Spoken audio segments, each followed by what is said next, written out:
Now here is a practical technique. The first thing you do, you must know exactly what you want in this world. When you know exactly what you want, make as lifelike a representation as possible of what you would see and what you would touch and what you would do and physically moving in such a state. For example, suppose I wanted a home, but I had no money, but I still know what I want. Without taking anything into consideration, I would make as lifelike a representation of the home that I would like, with all the things in it that I would want. And then, this night, as I would go to bed, I would, in a drowsy, sleepy state, the state that borders upon sleep, I would imagine that I am actually in such a house, that were I to step off the bed, I would step upon the floor of that house. Were I to leave this room, I would enter the room that is adjacent to my imagined room in that house. And while I am touching the furniture and feeling it to be solidly real, and while I am moving from one room to the other in my imaginary house, I would go sound asleep in that state. And I know that in a way I could not consciously devise, I would realize my house. I have seen it work time and time again. If I wanted promotion in my business, I would ask myself what additional responsibilities would be mine were I to be given this great promotion. What would I do? What would I say? What would I see? How would I act? And then in my imagination, I would begin to see and touch and do and act as I would outwardly see and touch and act were I in that position. If I now desired the mate of my life, were I now in search of some wonderful girl or some wonderful man, what would I actually find myself doing that would imply that I have found my state? For instance, suppose now I was a lady. One thing I would definitely do, I would wear a wedding ring. I would take my imaginary hands and I would feel the ring that I would imagine to be there. And I would keep on feeling it until it seemed to me to be solidly real. I would give it all the sensory vividness I am capable of giving anything. And while I am feeling my imaginary ring, which implies I am married, I would sleep. This story is told us in the Song of Songs, or the Song of Solomon. It is said, "At night on my bed, I sought him whom my soul loveth. I found him whom my soul loveth, and I would not let him go until I brought him into my mother's house, right into the chamber of her that conceived me." If I would take that beautiful poem and put it into modern English, into practical language, it would be this. While sitting in my chair, I would feel myself right into the situation of my fulfilled desire. And having felt myself into that state, I would not let it go. I would keep that mood alive, and in that mood, I would sleep. That is, taking it right into my mother's chamber, into the chamber of her that conceived me. You know, people are totally unaware of this fantastic power of the imagination. But when man begins to discover this power within him, he never plays the part that he formerly played. He doesn't turn back and become just the reflective life. From here on in, he is the affecter of life. The secret of it is to center your imagination in the feeling of the wish fulfilled and remain therein. For in our capacity to live in the feeling of the wish fulfilled lies our capacity to live the more abundant life.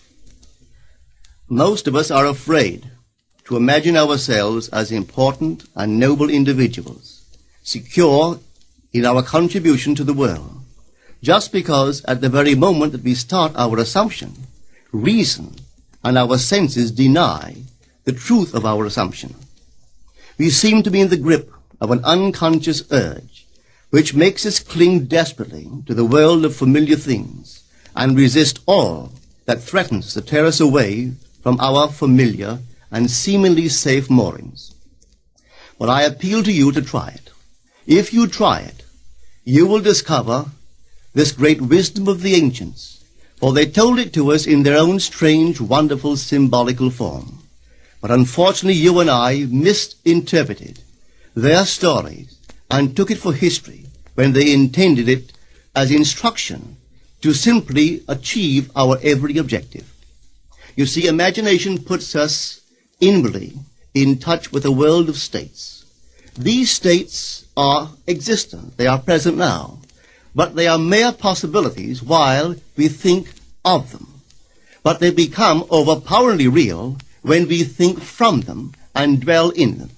You know, there's a wide difference between thinking of what you want in this world and thinking from what you want. Let me tell you, when I first heard of this strange and wonderful power of the imagination, it was in 1933 in New York City. An old friend of mine taught it to me. He turned to the 14th of John, and this is what he read. In my Father's house are many mansions. If it were not so, I would have told you. I go to prepare a place for you. And if I go and prepare a place for you, I will come again and receive you unto myself, that where I am, there ye may be also. He explained to me that this central character of the Gospels was human imagination. That mansion was not a place in some heavenly house, but simply my desire. If I would make a living representation of the state desired, and then enter that state and abide in that state, I would realize it. At the time, I wanted to make a trip to the island of Barbados in the West Indies, but I had no money. He explained to me that if I would that night, as I slept in New York City, assume that I was sleeping in my earthly father's house in Barbados, and go sound to sleep in that state, that I would realize my trip. Well, I took him at his word and tried it. For 1 month, night after night, as I fell asleep, I assumed I was sleeping in my father's home in Barbados. At the end of my month, an invitation from my family came, inviting me to spend the winter in Barbados. I sailed for Barbados the early part of December of that year. From then on, I knew I had found this Savior in myself. The old man told me that it would never fail. Even after it happened, I could hardly believe that it would not have happened anyway. That's how strange this whole thing is. On reflection, it happens so naturally. You begin to feel or to tell yourself, well, it would have happened anyway. And you quickly recover from this wonderful experience of yours. It never failed me if I would give the mood, the imagined mood, sensory vividness. I could tell you unnumbered case histories to show you how it works. But in essence, it's simple. You simply know what you want. When you know what you want, you're thinking of it. That is not enough. You must now begin to think from it. Well, how could I think from it? I am sitting here, and I desire to be elsewhere. How could I, while sitting here physically, put myself in imagination at a point in space removed from this room and make that real to me? Quite easily. My imagination puts me in touch inwardly with that state. I imagine that I am actually where I desire to be. Now, can I tell that I am there? There is only one way to prove that I am there. For what a man sees when he describes his world is as he describes it relative to himself. So what the world looks like depends entirely upon where I stand when I make my observation. So if, as I describe my world, it is related to that point in space I imagine that I am occupying, then I must be there. I am not there physically, no, but I am there in my imagination, and my imagination is my real self. And where I go in imagination and make it real, there I shall go in the flesh also. When in that state I fall asleep, it is done. I have never seen it fail. So this is the simple technique on how to use your imagination to realize your every objective.